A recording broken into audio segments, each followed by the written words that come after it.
வணக்கம். 12 மணி செய்திகளுக்காக நான் ஆர் தேவப்பிரியன். இந்த நேரத்திற்கான தலைப்புச் செய்திகளை பார்க்கலாம். தமிழ்நாட்டிற்கு பிரதமர் நரேந்திர மோடி என்ன செய்தார் என்று தமிழக மக்கள் கேள்வி கேட்க வேண்டும். திட்டங்களை தமிழக அரசு தடுப்பதாக பிரதமர் நரேந்திர மோடி பொய் சொல்வதாகவும் முதலமைச்சர் மு க ஸ்டாலின் குற்றச்சாட்டு. புழுகு ஆகாச புழுகுன்னு சொல்லுவாங்கல்ல, அது மாதிரி இது மோடி புழுகு. அவர் என்ன திட்டத்தை கொண்டு வந்தார் நாம தடுக்கிறதுக்கு?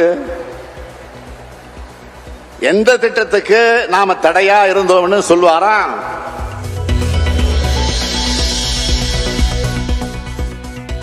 மேற்கு மண்டலம் கோட்டை என்று கூறும் அதிமுகவினர் அரசியலில் இருந்தபோது என்ன செய்தது என்று முதலமைச்சர் மு க ஸ்டாலின் கேள்வி. பொள்ளாச்சி பாலியல் வன்கொடுமை சம்பவத்தில் ஆதாரம் கேட்டார் அப்போதைய முதலமைச்சர் என்றும் சாடல். திமுக கூட்டணியில் காங்கிரசுக்கு எந்தெந்த தொகுதிகள் ஒதுக்கீடு என்று இன்று மாலை அறிவிக்கப்பட வாய்ப்பு. நியூஸ் 18 வணக்கம் தமிழ்நாடு நேர்காணலில் தமிழக காங்கிரஸ் கமிட்டியின் தலைவர் செல்வ பெருந்தகை தகவல். இன்று மாலையோ நாளை காலையோ நாங்கள் ஒரு முடிவுக்கு வருவோம். இதில் எந்த வித இழுபறியும் கிடையாது. ஒரு சுமூகமாக எல்லாமே நடந்துட்டு இருக்கு. எது நடந்ததோ அதுவும் நல்லா நடந்தது. இப்போ நடக்க போகிறது நல்லா நடக்க போகுது. மக்களவைத் தேர்தலில் பாரதிய ஜனதாவுடன் கூட்டணி அமைக்க ராமதாஸ் ஒப்புதல் என்று தகவல். இரு கட்சிகளிடையில் ஆன கூட்டணி இன்று அல்லது நாளைக்குள் உறுதியாக வாய்ப்பு.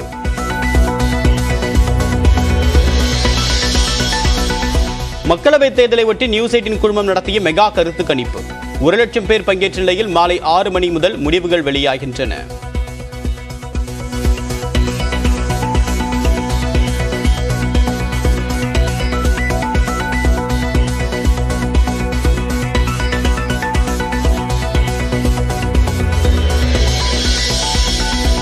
பாஜகவின் 2வது வேட்பாளர் பட்டியல் இன்று வெளியாக வாய்ப்பு. ஆந்திரா, கர்நாடகா உள்ளிட்ட மாநிலங்களுக்கான 150 வேட்பாளர்கள் அறிவிக்கப்படக்கூடும் என்று தகவல்.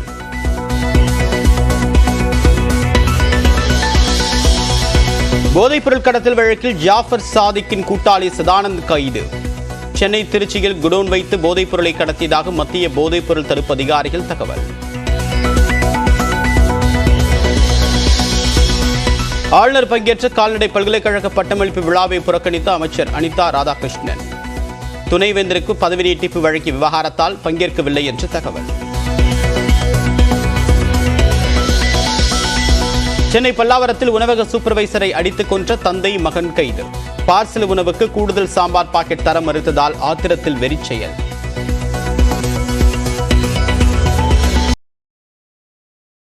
திருவாரூர் அருகே பைக் சாகசம் செய்த போது எதிரே வந்த கல்லூரி மாணவிகள் மீது மோதிய இளைஞர்.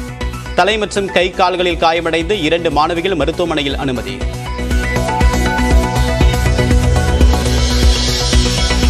காலாவதியான பஞ்சாமிர்தத்தை எடுத்துச் சென்ற பழனி கோவில் லாரியை தடுத்து நிறுத்திய இந்து அமைப்புகள். தயாரிக்கப்பட்ட பஞ்சாமிர்தம் 1,50,000 பஞ்சாமிர்தம் குடோன்ல இருந்து பஞ்சாமிர்தத்தை அழிக்கிறதுக்கு தேவஸ்தான நிர்வாகம் கொண்டு போகுது. ஆனா நம்ம கேள்வி கேட்டப்ப ஆதார ரீதியா சொன்னப்ப தேவஸ்தான நிர்வாகம் என்ன சொல்லுச்சு? பழனி கோவில் பஞ்சாமிர்தம் குறித்து அவதூறு பரப்புவதாக காவல்துறையில் புகார்.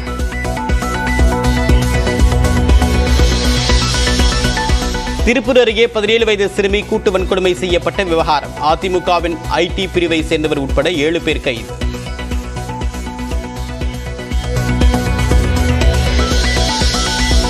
குஜராத்தில் 480 கோடி ரூபாய் மதிப்பிலான போதைப் பொருள் பறிமுதல். பாகிஸ்தானை சேர்ந்த 6 பேர் கைது.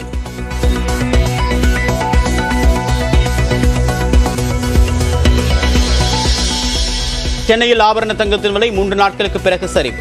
சவரனுக்கு 320 ரூபாய் குறைந்து 48,880 ரூபாய் ஆனது.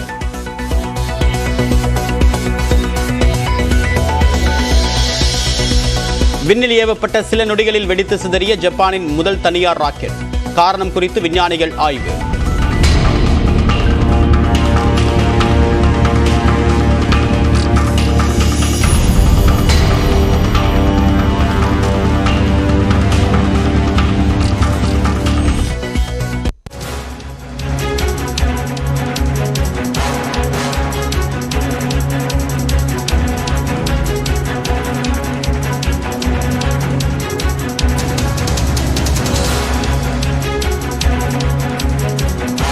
செந்தில் பாலாஜிக்கு எதிரான அமலாக்கத்துறை வழக்கு விசாரணைக்கு தடை விதிக்க கோரி செந்தில் பாலாஜி தரப்பில் தாக்கல் செய்யப்பட்ட மனு மீது விசாரணை நடைபெற்றது. அப்போது செந்தில் பாலாஜியின் கோரிக்கை நிராகரிக்கப்பட்டிருக்கிறது. விவரங்களை நம்முடைய சிறப்பு செய்தியாளர் மதன் என்ன கோரிக்கை, ஏன் நிராகரிக்கப்பட்டிருக்கு செந்தில் பாலாஜியுடைய கோரிக்கை? தேவா, போக்குவரத்து துறையில் வேலை பெற்றுத் தருவதாக கூறி மோசடி செய்ததாக முன்னாள் அமைச்சர் செந்தில் பாலாஜி கடந்த ஆண்டு கைது செய்யப்பட்டார். இவருக்கு எதிரான இந்த மோசடி வழக்கு என்பது கலெக்டர், அதாவது சென்னை மாவட்ட ஆட்சியர் அலுவலகத்தில் உள்ள அந்த சிறப்பு நீதிமன்றத்தில் நிலுவையில் உள்ளது. அதே போல இந்த மோசடி தொடர்பாக அந்த பண பரிவர்த்தனைகள் சட்டவிரோதமாக பண பரிவர்த்தனை செய்ததாக தொடரப்பட்ட அந்த அமலாக்கத்துறை தொடர்ந்த வழக்கு என்பது சென்னை முதன்மை அமர் நீதிமன்றத்தில் நீதிபதி அல்லி முன்பு விசாரணை உள்ளது. இந்த வழக்கு அமலாக்கத்துறை தொடர்ந்த இந்த வழக்கு தான் தற்போது விசாரணை சூடு பிடிக்க ஆரம்பித்துள்ளது.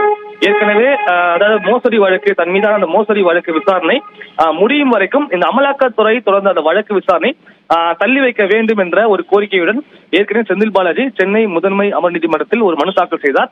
ஆனால் அந்த மனுவை நீதிபதி அல்லி தள்ளுபடி செய்துவிட்டார். இதையடுத்து சென்னை உயர்நீதிமன்றத்தில் செந்தில் பாலாஜி தரப்பில் ஒரு மனு தாக்கல் செய்யப்பட்டது. அந்த மனுதான் இன்று உயர்நீதிமன்றத்தில் நீதிபதிகள் MS ரமேஷ் மற்றும் சுந்தர்மோகன் அமர்வில் விசாரணைக்கு வந்தது.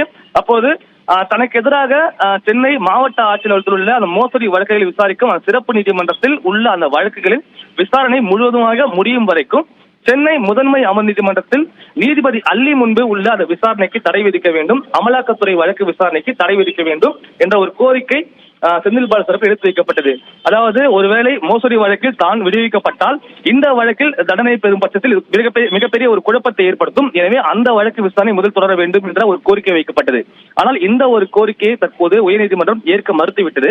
அதாவது அமலாக்கத்துறை தொடர்ந்த வழக்கு விசாரணை தற்போது ஆரம்ப கட்டத்தில் தான் உள்ளது. எனவே இந்த நிலையில் தங்களால் எந்த ஒரு நிவாரணம் வழங்க முடியாது, தடை விதிக்க முடியாது. எனவே இந்த மனு தொடர்பாக அமலாக்கத்துறை பதில் மனு தாக்கல் செய்ய வேண்டும் என்று மட்டும் தற்போது உத்தரவு பிறப்பித்து இந்த வழக்கு விசாரணை ஏப்ரல் மாதம் 25ஆம் தேதிக்கு தள்ளி வைக்கப்பட்டுள்ளது. தேவா, விரிவான தகவலுக்கு நன்றி மதன்.